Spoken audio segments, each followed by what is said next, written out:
El fuego purifica. De las cenizas construiremos un imperio más grande. Imagina por un segundo que eres el hombre más poderoso del mundo y estás a punto de ser borrado de la historia. Esto ocurrió en el año 52 a.C. Julio César se encuentra en el corazón de la Galia. Está lejos de casa. Sus suministros se han agotado. Sus hombres tienen frío, hambre y miedo. Porque esta vez César no se enfrenta a una tribu desorganizada. Se enfrenta a una nación entera que quiere su cabeza en una pica. Durante años, las legiones romanas habían aplastado a los galos porque siempre cometían el mismo error, luchar separados. Pero entonces surgió él, Vercingetorix, un rey joven, carismático y brutalmente inteligente. Vercingetorix entendió algo que nadie más había visto. No puedes vencer a Roma en campo abierto. Son máquinas de matar. Así que cambió las reglas del juego, quemó sus propias aldeas, envenenó sus propios pozos, dejó a César persiguiendo fantasmas en un infierno de hambre y ceniza.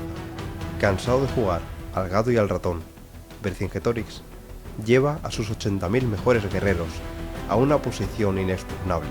Alesia no es solo una ciudad, es una montaña fortificada, una meseta rodeada de ríos y acantilados verticales. Desde arriba, los galos miran a los romanos y sonríen. Tienen comida, tienen agua y tienen la altura.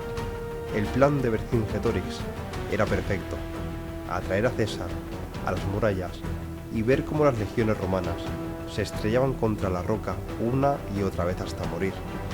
Era una trampa mortal y César acababa de caer en ella. Los generales de César entran en pánico. Atacar la colina es un suicidio táctico. Los masacrarán antes de tocar el muro. Pero retirarse significaría el fin de la carrera política de César y la vergüenza eterna para Roma. César mira a la montaña, mira a los 80.000 hombres que le esperaban arriba. Se hace el silencio. Cualquier otro general habría ordenado la retirada, pero Julio César no desenvaina su espada. Se gira hacia sus ingenieros, sonríe fríamente y da la orden más extraña de la historia militar. No vamos a atacar, pero tampoco nos vamos a ir. Así que traedme una pala. Si no podemos sacarlos de ahí, construiremos nuestra propia prisión alrededor de ellos. César no ordenó a sus hombres afilar las espadas, les ordenó cavar, y cavaron como poseídos. En tiempo récord, las legiones rodearon la montaña entera con una línea de fortificación de 16 kilómetros de largo. No era una simple empalizada de madera, era una obra maestra del asedio militar. Torres de vigilancia cada 25 metros, fosos profundos llenos de agua desviada de los ríos cercanos, muros de tierra de 4 metros de altura, coronados con estacas afiladas. Desde arriba, Vercingetorix miraba con horror como su prisión natural se convertía en una tumba real. Los romanos no iban a subir, iban a esperar a que el hambre hiciera el trabajo sucio. Pero César sabía que el hambre era lenta y él tenía bastante prisa. Así que convirtió el terreno frente al muro en una pesadilla. Creó lo que sus soldados llamaban con humor negro los lirios, hoyos disimulados en el suelo con estacas de madera endurecida al fuego tan afiladas que podían atravesar una bota y el pie dentro de ella con solo pisar. Más adelante, colocó ganchos de hierro escondidos entre la hierba para desgarrar la carne de cualquiera que intentara correr, y troncos con ramas en punta apuntando hacia el enemigo. No era defensa, era sadismo táctico. Cualquier galo que intentara salir de noche no moriría luchando, moriría gritando en la oscuridad, empalado en una trampa invisible. Vercingetorix entendió que si se quedaba ahí, moriría de hambre junto a sus 80.000 hombres. Tenía que hacer algo y rápido. Una noche, antes de que el muro romano se cerrara por completo, reunió a toda su caballería. Eran sus mejores jinetes. Su misión, no era luchar, su misión era correr. En una carga sucia, lograron romper una sección de bloques romano y desaparecer en la noche. César intentó perseguirlos, pero ya era tarde. Los jinetes habían escapado. César comprendió al instante el terror de la situación. Esos jinetes no huían para salvarse. Iban a convocar a todas las tribus de Galia, a cada guerrero capaz de sostener una lanza. El mensaje era claro: venid a Alesia y aplastaremos a César contra la pared. De repente, el asedio había cambiado. César ya no era el cazador, ahora era la presa. Un ejército de rescate de 250.000 galos estaban en camino para atacar a los romanos por la espalda, y César estaba atrapado en medio. Cualquier general, en su sano juicio, habría huido. Tenías 80.000 enemigos delante y 250.000 viniendo por tu espalda. Era un sándwich de muerte, pero César no huyó. Hizo algo que nadie había hecho jamás, algo que desafiaba toda lógica militar.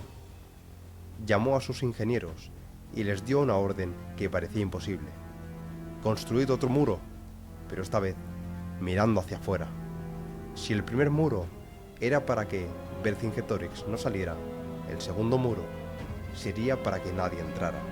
Durante semanas, los legionarios trabajaron día y noche, durmiendo con la pala en una mano y la espada en la otra. Construyeron una segunda línea de fortificación de 21 kilómetros, torres más altas, fosas más profundas, estacas más afiladas. César había creado un donut de madera y tierra, una isla artificial en medio de Francia.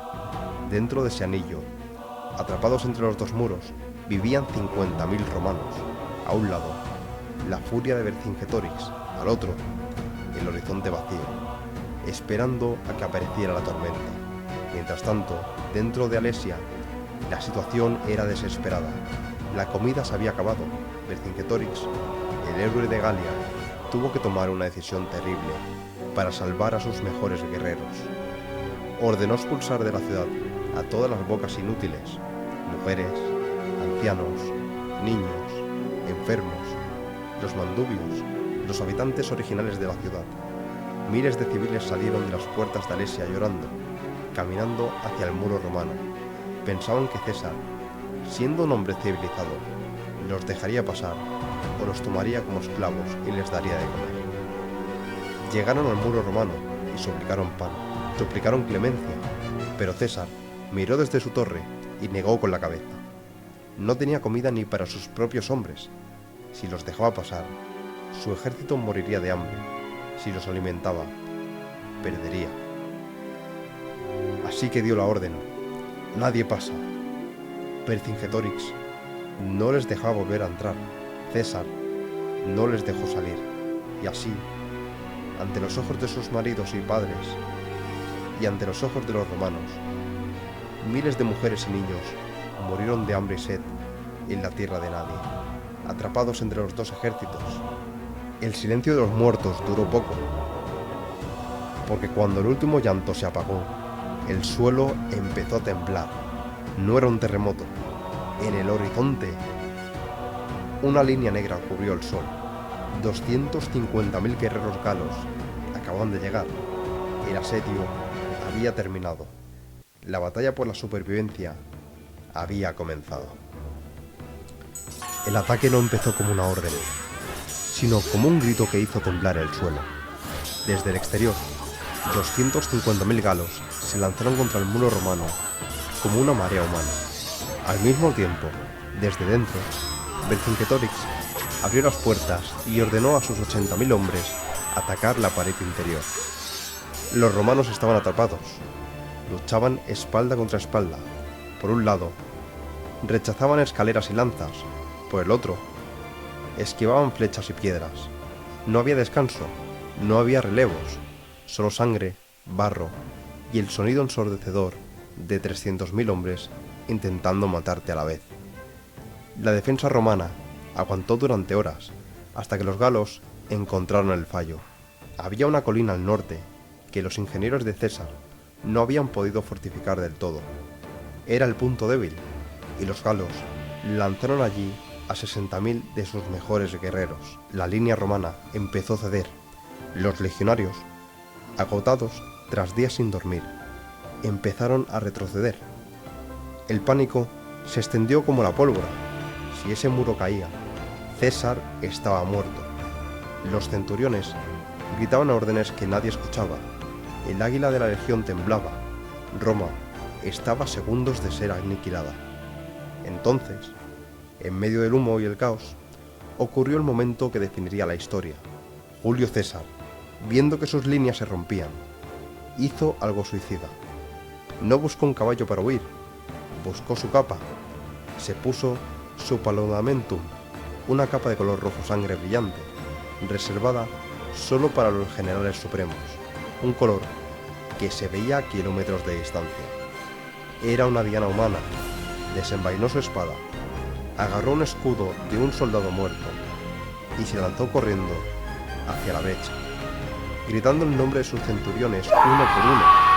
Cuando los soldados vieron ese punto rojo cargando solo contra miles de bárbaros, el miedo desapareció, fue reemplazado por venganza y furia. El general está luchando, proteged al general. Las legiones contraatacaron con una violencia salvaje, pero César tenía un as bajo la manga. Mientras él mantenía la línea, había enviado a su caballería germana, jinetes mercenarios brutales, a dar un rodeo larguísimo por el bosque. Justo cuando los galos pensaban que habían ganado, escucharon truenos a sus espaldas. La caballería de César apareció de la nada y cargó contra la retaguardia del ejército de rescate. Los galos quedaron aplastados entre el muro romano y los caballos germanos. El pánico cambió de bando. Los cazadores se convirtieron en presas, y lo que siguió no fue una batalla, fue una auténtica carnicería. Cuando el sol salió a la mañana siguiente, el ruido había desaparecido. El campo de batalla estaba cubierto de niebla y cuerpos. 250.000 galos habían sido derrotados. Los que sobrevivieron huyeron a sus aldeas, aterrorizados por la maquinaria de guerra de Roma. Dentro de Alesia, el silencio aún era más pesado. Vercingetorix miró a sus hombres. Estaban esqueléticos, heridos y sin esperanza. Sabía que si continuaban, Roma los masacraría a todos hasta el último hombre. Así que el rey de los galos tomó su última decisión, no como guerrero, sino como un líder. Las puertas de Alesia se abrieron por última vez. De ellas no salió un ejército, salió un solo hombre a caballo, Vercingetorix. Se había puesto su mejor armadura, brillaba bajo el sol, implacable, majestuosa. Montó lentamente hasta el campamento romano, donde Julio César le esperaba sentado en su silla de campaña, rodeado de sus legiones, sucio de barro, pero victorioso. Vercingetorix no dijo una palabra. Dio una vuelta en círculos alrededor de César, desmontó, se quitó su armadura pieza a pieza, su espada, su casco, y los arrojó a los pies del romano. El mensaje era claro: tómame a mí, pero perdona a mi gente. César no tuvo piedad. Hizo encadenar a Vercingetorix allí mismo, frente a sus propios hombres. El gran unificador de Galia fue arrastrado hacia Roma, no como un rey, sino como un trofeo. Pasó 6 años pudriéndose en una mazmorra oscura y húmeda, esperando el momento del triunfo de César. Y cuando ese día llegó, fue exhibido por las calles de Roma, para que la plebe lo escupiera, antes de ser estrangulado en la oscuridad de su celda. Una muerte silenciosa para el hombre que casi destruye al imperio. Con la caída de Alesia, la Galia dejó de existir. Roma había conquistado un territorio inmenso. César había ganado riqueza eterna, gloria infinita y la lealtad absoluta de un ejército que ahora mataría a dioses por él. Ya no era solo un general, ahora el hombre era el hombre más peligroso del mundo. Miró hacia el sur, hacia Italia, hacia el Rubicón. La guerra contra los bárbaros había terminado. La guerra civil estaba a punto de empezar.